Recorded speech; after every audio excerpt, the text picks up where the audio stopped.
¿Cómo va? Muy buenas noches para ustedes dos, para los que están del otro lado. Los voy a invitar a viajar por el mundo a ver qué están haciendo los países ejemplos. Sabemos que la oposición siempre toma como ejemplo, por ejemplo, lo que hace la calle Pou en Uruguay. Hablamos con un periodista en Uruguay, hablamos con un periodista en Chile, con periodistas en Dinamarca, en Portugal. Y vieron a Gabriel, ese periodista que estaba en Israel, que se viralizó en La Nación Más, claro. que dijo que cada vez que abrieron los colegios, los contagios aumentaron. Bueno, también lo entrevistamos. Te digo algo más, Sí. que seguramente profundizaste. No solamente dijo eso, sino que contó que lo último que se abrió fueron los colegios. Antes se abrieron shopping, restaurantes y bares. Claro, y por eso fue viral. Los invito a viajar de manera virtual. A ver.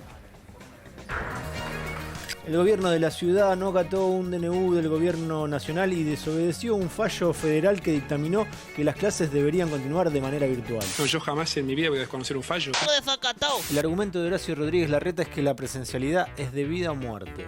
Para nosotros es de vida o muerte la educación presencial. Arrancó la campaña de One. Estuve escuchando que hoy empezaste campaña ya. ¿Cómo campaña? Empezamos campaña de vacunación para los mayores de 65. Yo creía que campaña política. No. Vamos a viajar por el mundo para ver qué hicieron los países serios. ¿Aclaramos que viajamos de manera virtual o no hace falta? Ignacio, ¿cómo va acá desde la Argentina para un sector de la oposición? Siempre es importante citar lo que sucede en Uruguay, los ejemplos del presidente de la calle Pou.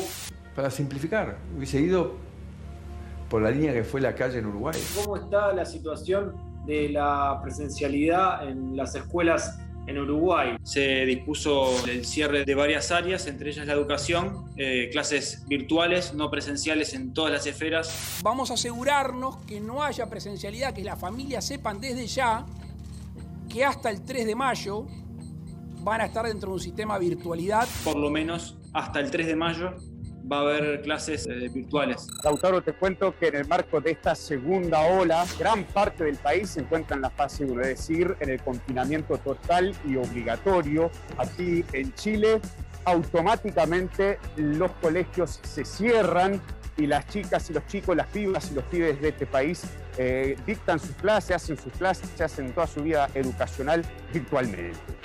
¿Hubo acuerdo político? Casi ya un acuerdo tácito y prácticamente no forma parte de la agenda en este momento si es necesario reabrir las escuelas o no. El 90% de los padres y las madres están de acuerdo con que no estén abiertas las clases en este contexto. ¿Cómo es el caso de Israel y qué sucedió en relación con las clases presenciales? El último día domingo, que es el primer día de la semana, el gobierno decidió que los chicos vuelvan al colegio como tradicionalmente lo conocíamos. Y durante prácticamente todo el año estuvieron cerradas las escuelas, salvo un intento de abrir los colegios, y lo que ocurrió fue que se disparó el contagio. Te puedo decir que en enero, en el día 15 de enero, el país se ha quedado completamente cerrado, todo. Mis hijos, por ejemplo, que tienen 3, 4 años, se han quedado en casa, todas las clases han sido virtuales y solamente ahora, en esta semana, los secundarios, tanto entre los 12 y 18 años, han empezado ahora solamente en lunes. Y la verdad es que todas las opiniones de los médicos, de los cientistas que están trabajando aquí en Portugal con la Unión Europea en muchas situaciones, han indicado el lockdown como la mejor estrategia para controlar la explosión de números en enero. ¿Cómo reaccionó la oposición en Portugal en relación a eso? Tu cuestión es muy buena y compleja. Aquí en Portugal te puedo decir que de forma muy sorprendente hemos tenido una unanimidad política, que es algo casi imposible en mi país.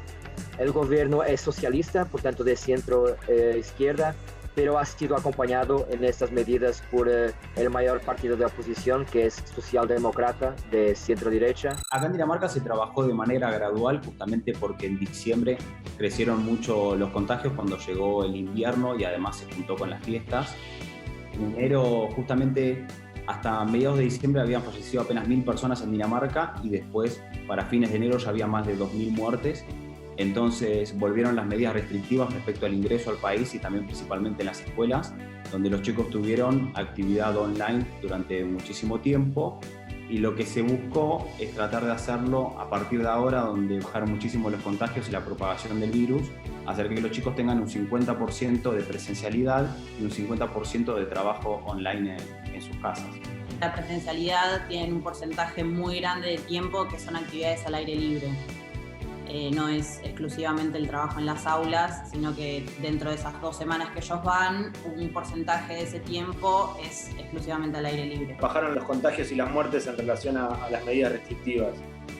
Sí, siempre. Cuando se llegó ese pico de contagios muy alto en diciembre, volvieron medidas restrictivas en todos los ámbitos, y con esas nuevas medidas y también con la conciencia y el aporte social de las personas en los cuidados, bajó de manera abrupta, por suerte.